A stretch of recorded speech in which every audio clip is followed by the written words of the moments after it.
State College, Pennsylvania, the host site for the Elite 11 Regional. This is big for Penn State recruiting, and there's a quarterback prospect there that might be destined to become a Nittany Lion. You are Locked On Nittany Lions, your daily podcast on the Penn State Nittany Lions, part of the Locked On Podcast Network, your team every day. Thanks so much for making Locked On Nittany Lions your first listen and watch every single day. We are free and available wherever you get your podcast, your number one daily Nittany Lions podcast. My name is Zach Seyko. I am your host. And again, this show is now the official podcast of Penn State Rivals. So visit happyvalleyinsider.com to check out all the coverage that Penn State Rivals provides for Penn State athletics. And of course, we're bringing over from Penn State Rivals, Dylan Callaghan-Croley on the show. I mean, Dylan, this is a big weekend, of course, with the regional Elite 11 coming up on Sunday. That would be May 21st in Penn State, of course. As we're speaking right in real time, depending on when people listen to the podcast or watch, Penn State's going to have plenty of visits from these quarterbacks. So we're going to get an update because Penn State still doesn't have a quarterback commit, right, for the class of 2024. They're interested in plenty of people for 2025. They're already starting things for 2026. Dylan, before we move further, where can people keep up with you? Yeah, you can keep up with me on Twitter at RivalsDylanCC, as well as at pennstate.rivals.com over at Happy Valley Insider. All right, perfect. So, Dylan, Penn State is really coming into the home stretch, I think. It seems like there's going to be at least a commitment on the horizon for some intriguing high school prospects at the quarterback position. Then there's the Elite 11 camp who might turn some heads. So we'll get into all of that here in this podcast. But let's start with just the names that Penn State's the most interested in. It's kind of an update from where we last had our conversation about why Penn State didn't have a quarterback commit for 2024. But what has changed? What names are kind of pushing towards a commitment towards the Nittany Lions here? Yeah, so I mean, I guess it is worth mentioning at the very top here. Their 1B quarterback target, right behind Luke Krummenhoek, Michael Van Buren, is set to make a decision Saturday, the 20th. We expect that right now to be Oregon. So let's not waste a ton of time talking about that. Yeah. Everybody who listens to the podcast consistently knows the latest on that recruitment and what's been going on there. Also worth noting that one of their quarterback targets, Cutter Boley, recently committed to Kentucky. He was a 2025 quarterback, but there is there is a chance here he does reclassify to 2024, so that is worth noting as well. That being said, there is some good news.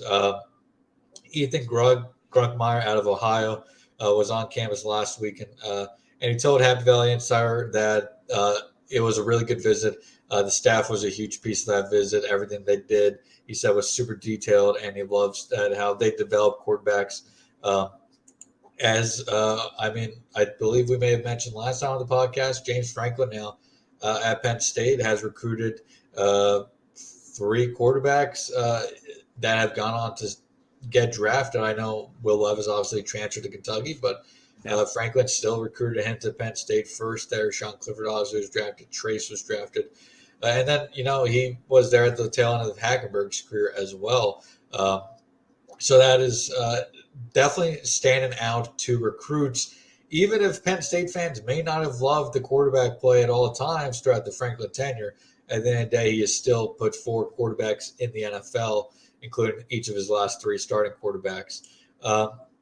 Grunkemeyer, going back to him, he tells us that a decision could be coming here in the near future before official visits start for him, which would be, just at the start of next month is when official visit season really gets underway. Some schools are already hosting official visits, but Grunkemeyer seems to want to get this over with sooner than later.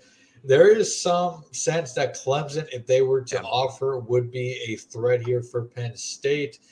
They've yet to offer. They require recruits to visit them before they extend offers. He has not been able to get there so far. So that's really what we'll be watching closely with him over the next 2-3 weeks is, can he get down to Clemson?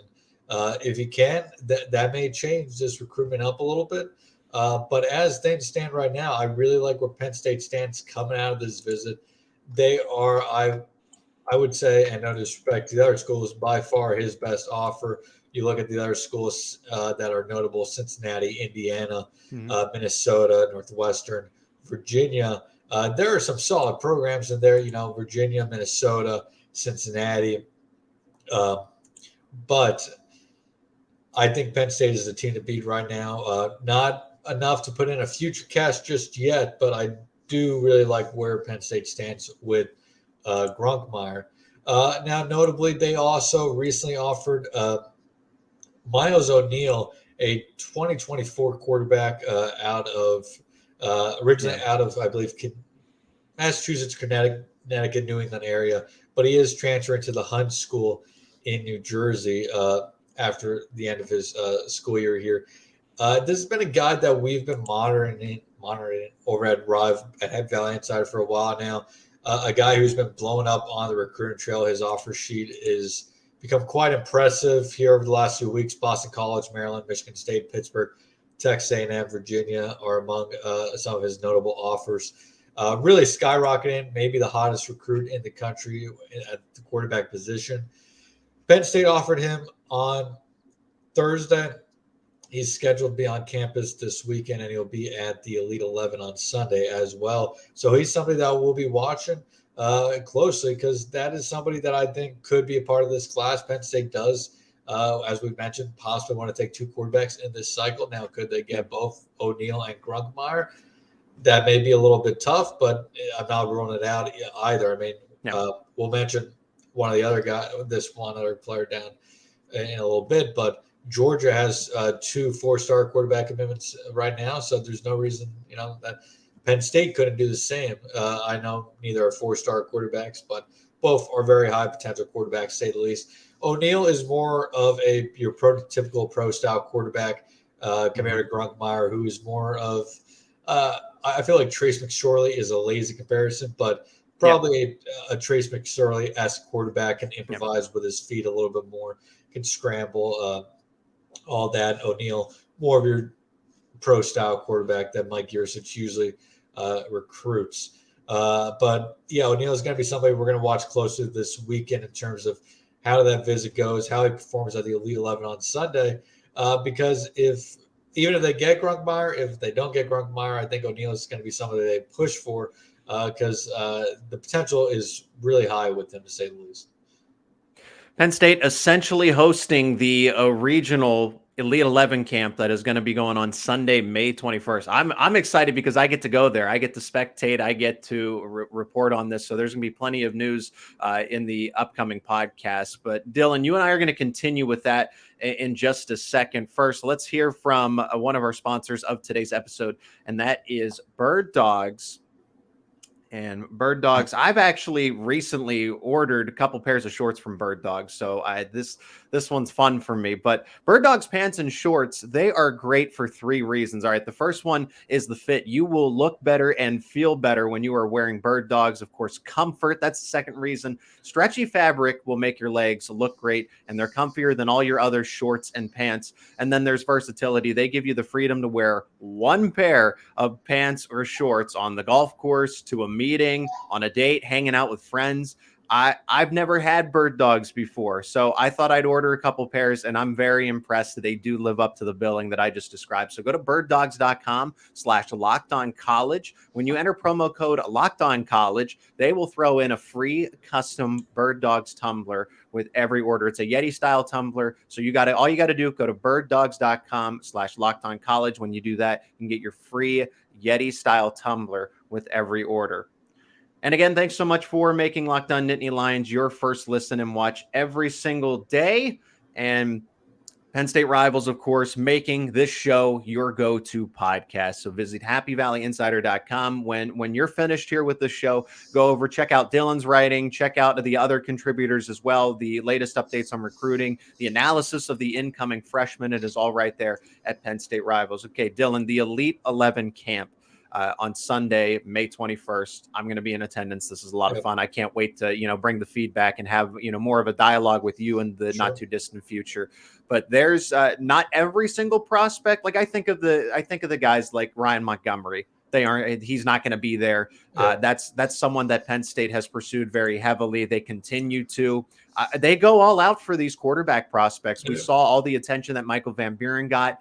We are led to believe at this moment in time that that's not going to translate into a commitment for Penn State. It's ultimately going to be Oregon, unfortunately, for Nittany Lion fans. But yeah, of course, I respect any kid's decision, right? Penn State, knows that this is good for the Nittany Lions, the Elite 11 camp, being at the State College area high school, of course, a 5-minute walk from campus for Penn State, and as we speak, they are already hosting some commits. So let's start with that, Dylan. Just how important is it that the regional is being hosted in State College, a hop, skip, and a jump away from Penn State's campus? This has got to be immensely beneficial for James Franklin and company. Yeah, absolutely. I mean, it's not like this regional, is full of some of the talent that maybe like the California or Florida regionals are, where the entire list is near FBS talent. But this is still a really good group of prospects for Penn State to have right in their backyard. They are getting some of these kids on campus.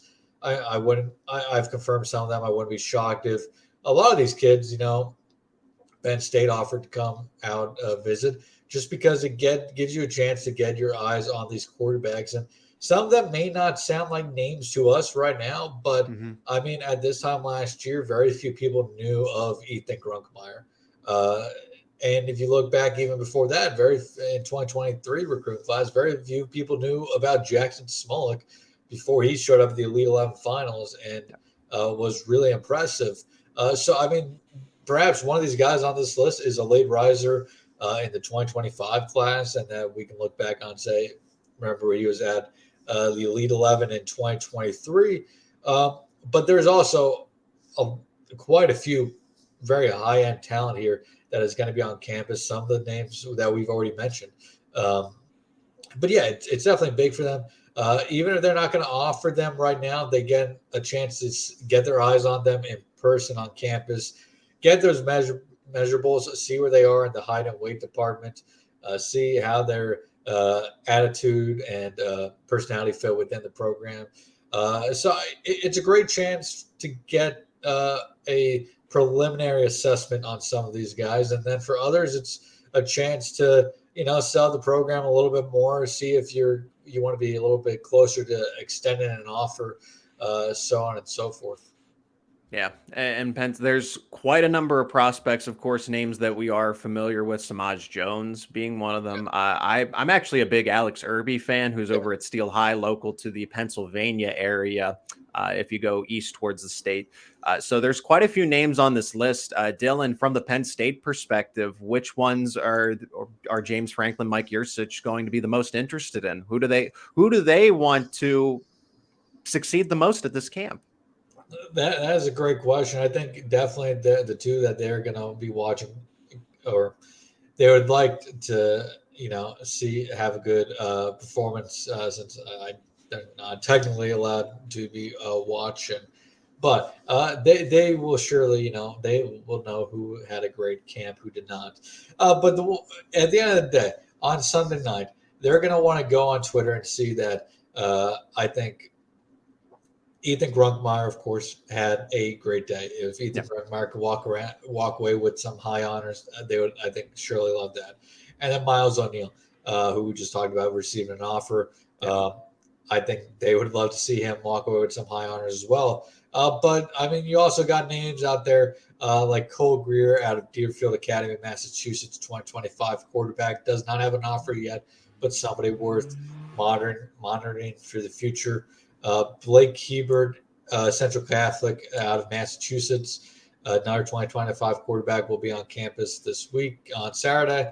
Another guy that I think they're going to be watching closely on Twitter, see how he performs. And they've already watched him once this week, earlier this week up in the New England area.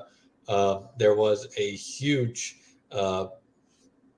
prospect showcase where all the high schools, mostly in Connecticut, staggered their start times for workouts, and college coaches went from one school to the next.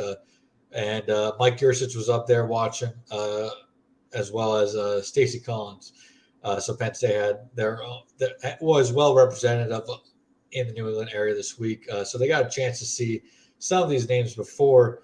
But I'd say those are the 4 quarterbacks right now that I would be keeping the closest eye on, or if for you, I would be keeping a close eye on Sunday.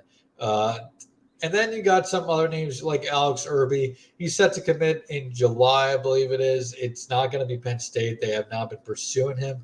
But as you said, he's a pretty good quarterback. I think he's going to end up being a nice quarterback wherever he ends up. I'm going to be intrigued to see how he performs against some of the bigger names on this list, which includes Samaj Jones, another kid who Penn State has not been pursuing as hard as recently. It seems he'll end up at one of West Virginia, Oklahoma, or Cincinnati. But then you also have 2 really big name quarterbacks in Connecticut's Ryan Puglisi, who's a 4-star quarterback committed to Georgia. Dante Reno, a 4-star quarterback committed to South Carolina. Puglisi is probably the more interesting one at this moment, just because Georgia just picked up a commitment from 5-star quarterback, number 1 player in the country, Dylan Raiola. So does Puglisi want to stay down at Georgia, committed to Georgia, now that Raiola is, going to be the perceived number 1 guy the second he steps on campus? That'll be something to watch for. Penn State, I'm not sure they get involved there if he does look elsewhere. But he is worth mentioning because he is from an area that Penn State's had success up there in New England. And this is happening right in their backyard. So perhaps I don't expect him on campus on Saturday, but perhaps there's a surprise visit, I should say, in store. I will check around, and our subscribers are at Happy Valley Insider will surely know before anybody else if that is the case. But I would not expect that at this time. Reno, very good quarterback, somebody that Penn State, I believe, did not offer coming out before his commitment. But again, for you, just a very high-profile name to know. Those are 2 guys that definitely can earn Elite 11 finals trips here. And before I forget, the other guy to know on this list is Maryland quarterback Malik Washington, who already has a Penn State offer. Somebody that they have pretty high on their board for the 2025 recruiting class at the quarterback position. So they definitely like to see him have a nice day as well. And of course, Penn State rivals, making Locked On Nittany Lions your go-to podcast. Visit happyvalleyinsider.com for everything Penn State athletics. Dylan, let's transition to this final segment here. And this is more just a broad picture, right? Because I'm new to the Elite 11 camp scene. So I just want to get your impressions as far as what's to be expected, the flow of the camp, the way the competitions go. This is general. I mean, this is helpful for me, right? Because I'll be right there on the ground. But also, what should fans know about this event and why an Elite 11 or regional is so important for not only Penn State but just college football programs in general here? Yeah, so the Elite 11 is arguably the premier camp series. I mean, there's the opening out in Oregon. But the Elite 11, which is also connected to that, is the premier quarterback camp in the country. They have multiple regionals throughout the year, throughout the country, leading up to the Elite 11 finals that take place in Los Angeles every summer. I mean, the who's who of quarterbacks in college football have come through the Elite 11. Plenty of first-round draft picks have come through the Elite 11. I mean, Jalen Hurts, Trevor Lawrence, Justin Fields, Jared Goff, Tua Tagovailoa, Bryce Young, all have been Elite 11 guys, and many more. I think the Elite 11 has been going on, I think, almost 20 years at this point. Used to be ran by Trent Dilfer at the Elite 11 finals. Now, in terms of what happens at the Elite 11, there will be, the normal combine testing, 40-yard dash, verticals, 20-yard shuttles, and then the Powerball throw, which is a 6-pound almost medicine ball, which the players throw from their knees twice to see how far they can throw it. And then they calculate it all into a combine score, which gives you an idea of who's the most athletic quarterback at the event. But then they'll be tested in their passing skill sets, whether it's accuracy, deep ball, so on and so forth. So you're going to get a chance to see what these guys look like from an athletic standpoint, and then see what they could do, of course, from a quarterbacking standpoint. Who is accurate, who has the best deep ball, so on and so forth. Yeah, and you mentioned that James and Mike can't be present at this, that they kind of have to do scouting from afar. They're going to have to look at social media impressions. Yeah. Basically, I mean, I'm going to be there getting just, gathering my impressions for the podcast. So hopefully James and Mike will tune in and say like, oh, Zach's got some good feedback here. We like what we heard. But yeah, you laid out all of the names as far as who Penn State's going to be keeping an eye on. All right, just kind of at this last ditch, right?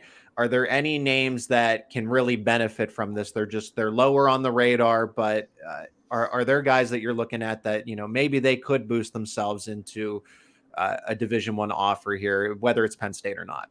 Sure. Yeah. I think there's a couple names on here that are really interesting. And some may not or may not know if you follow me on Twitter. I also cover Penn State high school football for Prep Red Zone, which does a lot kind of what Rivals does, but it's more on the scouting side of things. We really don't cover recruiting. We covered them from a scouting perspective. So there's actually a lot of Pennsylvania quarterbacks that are at this event that I really like. But guys who I think could really improve their stock in this one, I look at one, Drake Lindsay out of Fayetteville, Arkansas. Now, he's a guy who actually recently committed to Minnesota, so he's not really looking around, but he had a really impressive junior season, really impressive numbers. He is a big, strong arm quarterback that I think if he has a really good performance could definitely raise his stock. Like I said, he is committed to Minnesota. He's not looking around right now. Minnesota being, of course, one of the other schools I do cover. But I wouldn't be shocked if we hear his name as one of the guys who really impressed this week. I also look at Brennan Tolles out of Washington, D.C., a kid who's visited Penn State before, does not have any Power 5 offers just yet. But as a 2024 kid, as we get later in this cycle, I think he's somebody who can definitely pick up some high Group of 5 offers or just FBS offers in general. Very solid quarterback, a little bit down the boards right now, but with a strong performance this week, I think he can definitely raise his stock.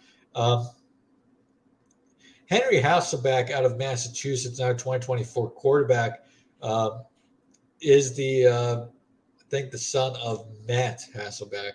A lacrosse commitment, I believe, down in Maryland right now, but he's somebody who could raise his stock if he chooses to go the football route. And then let's see if there's any other guys here that really stand out to me.